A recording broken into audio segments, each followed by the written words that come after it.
రసజ్ఞులైన సాహితీ మిత్రులందరికీ ద్విభాష్యం రాజేశ్వరరావు నమస్కారం.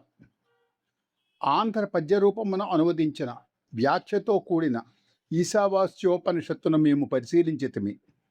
అనువాదము మూలమునకు ఇంచుక వేరుగాక మంత్రార్థము స్పష్టీకరించుచు స్వతంత్ర రచన వలనే ఉన్నది.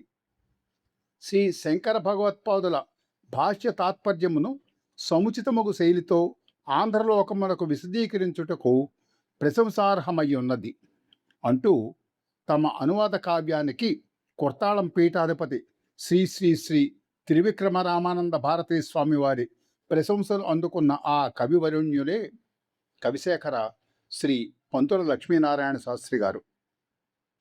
శ్రీ పంతుల లక్ష్మీనారాయణ శాస్త్రి గారు 1908 జూలై 3వ తేదీన శ్రీమతి అన్నపూర్ణ శ్రీ వెంకటరామమూర్తి పుణ్య దంపతులకు అప్పటి విజయనగరం తాలూకా గజపతి నగరం దగ్గరలో గల చిట్టాయవలస అగ్రహారంలో జన్మించారు. తల్లి వద్ద రామాయణ భారత భాగవతాది కథలు విని, తండ్రి వద్ద రఘువంశాది కావ్యములు చదివి, పెద్ద ముత్తాత శ్రీ బ్రహ్మన్న గారి వారసత్వం అన్నట్లు 7 సంవత్సరముల వయస్సుకే సంగీతం కవిత్వం ఎడల ఎంతో ఆసక్తిని కనపరిచేవారు. 10వ ఏటకై ఎన్నో శతకాలను గేయాలను రచించారు. వాటిలో శౌరి శతకం, శ్రీ రఘురామచంద్రమ శతకం, స్వప్నం అనే కల్పిత పద్య గ్రంథం పేర్కొనదగ్గవి. తర్వాత విజయనగరం సంస్కృత కళాశాలలో చేరి సాహిత్య ప్రవీణ, ఉభయ భాషా ప్రవీణ కోర్సులు పూర్తి చేసి కొంతకాలం మహారాజా ఉన్నత పాఠశాలలో పండితుడిగా పనిచేశారు. తర్వాత సంస్కృత కళాశాల అధ్యాపకుడిగా బదిలీలు పొంది శిష్యుల మనసులో గుర్తుండిపోయేలాగా పాఠ్య ప్రవచనాలు సాగించారు. ఆంధ్ర భాషా వైదుష్యమును స్వయముగానే సంపాదించి ఉపనిషత్ విద్యయందును, సాంఖ్యయోగమునందును, వివిధములగు శాస్త్ర కళలయందును స్వయం కృషితోనే పాండిత్యాన్ని నిండుగా సముపార్జించారు. ఆధ్యాత్మ అమృతనాథ ప్రముఖములగు ఉపనిషత్తులను చిన్న వయసులోనే అనువదించారు. ఉద్యోగ జీవిత కాలంలోనే బాల సరస్వతి ప్రచురణలు అనే పేరుతో ఆయన వ్రాసిన గ్రంథాలు ఆంధ్ర కఠినోపనిషత్తు, వేదాంత నిండిమము, ఆంధ్ర ధ్వన్యాలోకము ప్రచురితమయ్యాయి. ఈ ఆంధ్ర ధ్వన్యాలోకం అలంకార గ్రంథం. ఇది 1960 నుండి 1973 వరకు సంస్కృత కళాశాల విద్యార్థులకు పాఠ్యాంశముగా ఉంచడం జరిగింది. ఈ గ్రంథం పండిత మండలిలో ఎంతో పేరు తెచ్చిపెట్టింది. ఈ ధ్వన్యాలోకం అలంకార గ్రంథం గురించి చెబుతూ, బ్రహ్మశ్రీ పంతుల లక్ష్మీనారాయణ శాస్త్రి గారు తాము తెరిగించిన ధ్వన్యాలోకమును అలంకార శాస్త్రములోని కొంత భాగమును వారు స్వయంగా వినిపింపగా విని ఎంతో సంతోషించితిని. ఈ అలంకార శాస్త్రమును మునుపు ఎవరూ తెలియింపలేదు. దీనిని ఆంధ్రీకరించుట మిక్కిలి కష్టము. అయినను ఈ గ్రంథము రసవంతమై సుబోధకమై ఉన్నది. వీరు ఉపనిషత్తులు కొన్నింటిని పద్యములుగా ఆంధ్రీకరించరి. కవిత్వం కూడా రసవంతమై ప్రశంసనీయమై ఉన్నది. ఇది కాక వీరు కొన్ని కృతులు కూడా రచించరి.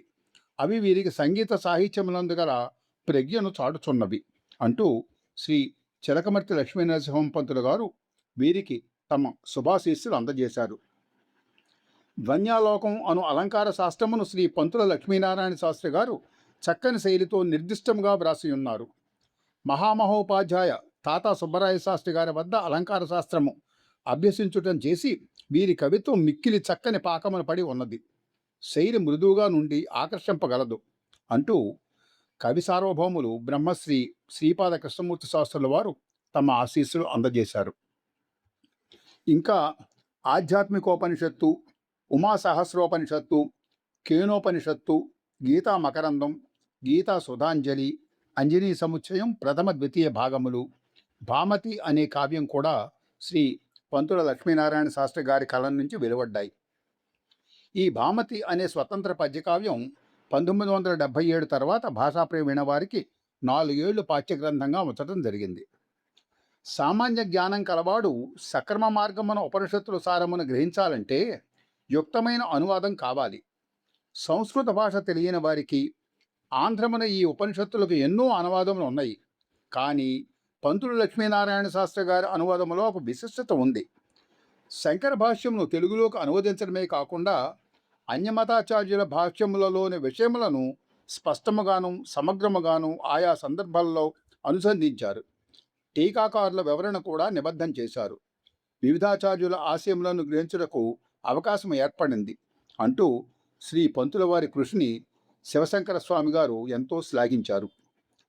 శ్రీ పంతుల లక్ష్మీనారాయణ శాస్త్రి గారు 1946వ సంవత్సరం మే నెలలో 6, 7, 8 తేదీల యందు శ్రీ రమణ మహర్షిని సందర్శించి వారి సందర్శన మాత్రముననే పారవశ్యము పొంది వారి పాద సన్నిధి యందు స్మృతిరహితముగా అనిర్వచనీయ స్థితి యందు కొంత సమయము ఉండి తదుపరి శ్రీ భగవత్ ప్రబోధం వలన ఆత్మాభీష్ట నివేదనము అనే ఆసుపద్య వింశతిని లిఖించి హాలులో ఉపవిష్టులై ఉన్న శ్రీ భగవానుల దివ్య సన్నిధిలో పట్టించి వారి అనుగ్రహానికి పాత్రులయ్యారు.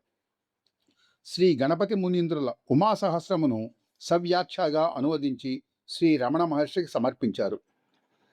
1950లో గజపతి నగరంలో గీతా ప్రచారక మండలిని ఏర్పరిచి అక్కడ ప్రజలలో ఆధ్యాత్మిక చింతన మేలుకొలిపి ప్రతి సంవత్సరము గీతా జయంతి జరిపించేవారు.